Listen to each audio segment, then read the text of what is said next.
This is a very wonderful opportunity having the new labor attaché in front of me right now. Getting to know the new labor attaché, Attorney John Rio Bautista.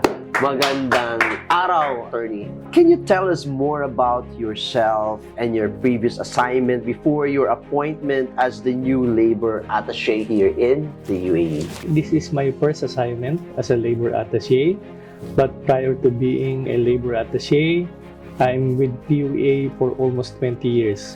So I handled basically the anti-illegal recruitment branch of POEA. I'm also with the Sea-Base Center of POEA, and lastly, I am the director of the Legal Research Docket and Enforcement branch of POEA. So most of the years I'm with POEA. So I have this foundation in transitioning to a labor attaché, yung experience ko with POEA. So POEA talaga yung ground nyo for 20 years. And how is your feeling of having this opportunity to be appointed as the new labor attaché in UAE, considering that this is the first outside Philippines assignment nyo? Personally, I would like to take challenges. Although hindi naman malayo ang ginagawa ko sa POEA, because I'm also handling cases, complaints, and concerns of OFWs. But although this is a different scenario now, I believe the post in Dubai and Northern Emirates is the biggest post as far as the GCC. We are catering and servicing more than 800 Filipino workers. Yes. But I am ready to take the challenge.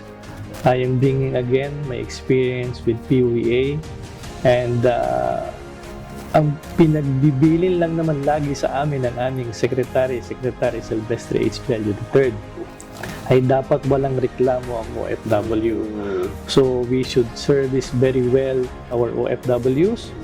We also have to provide them and facilitate the employment opportunities, but without disregarding the primordial obligation to give them the necessary yung welfare assistance. Yeah, ganda nun na.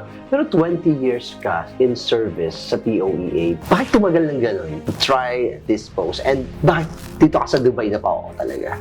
Just to give you a background of what happened here in Dubai, in 2015, I think, nagkaroon ng temporary deployment ban for the domestic workers here in Dubai, for the simple issue that kailangan magkaroon muna ng agreement between the Philippines and UAE. And for some years, nagkaroon ng mga negotiations. And from the very start, I'm part of the negotiating team of the Philippine government.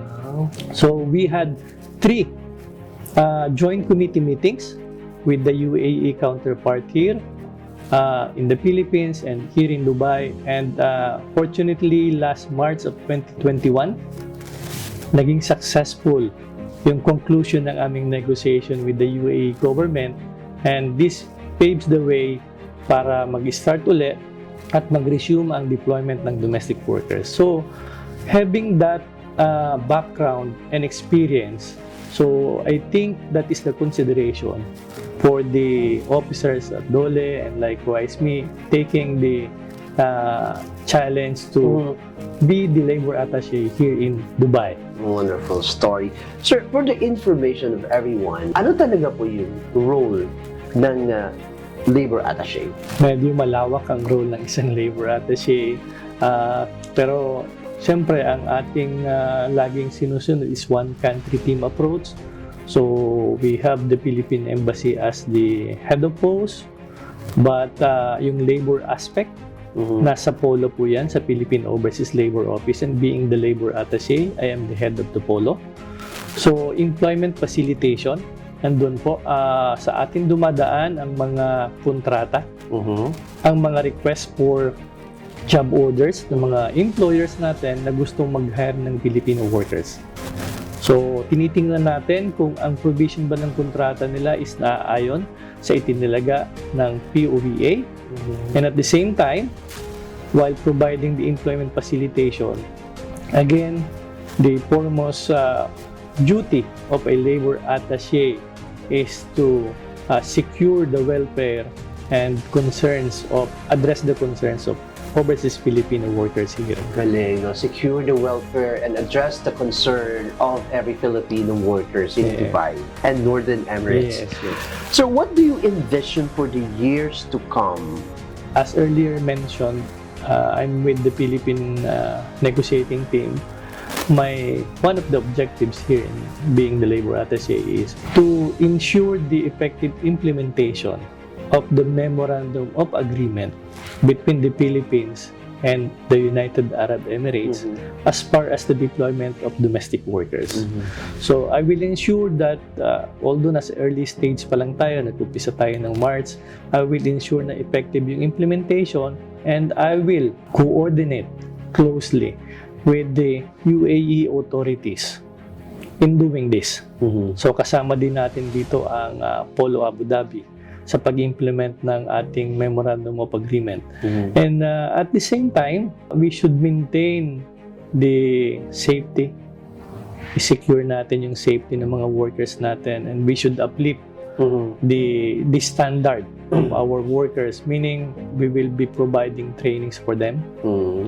We will upskill them. So if there will be opportunities, better opportunities for them, so they can be available for our Filipino workers. Nakakabukas ng isipan considering that we are experiencing this crisis right now, ang COVID-19. But of course, with you in front of me, parang nabubuhayan ng loob kami mga OFW with your presence. Para po sa ating mga kababayan sa Dubai at Northern Emirates, ako po ay nagpapakilala sa inyo ang inyong bagong labor attaché, at bukas po ang aming opisina sa lahat ng inyong mga concerns. Gusto ko pong ibalita sa inyo na nagbubukas na ulit ang merkado natin para sa mga Filipino workers, kasi nag-iis na po ang restriction natin.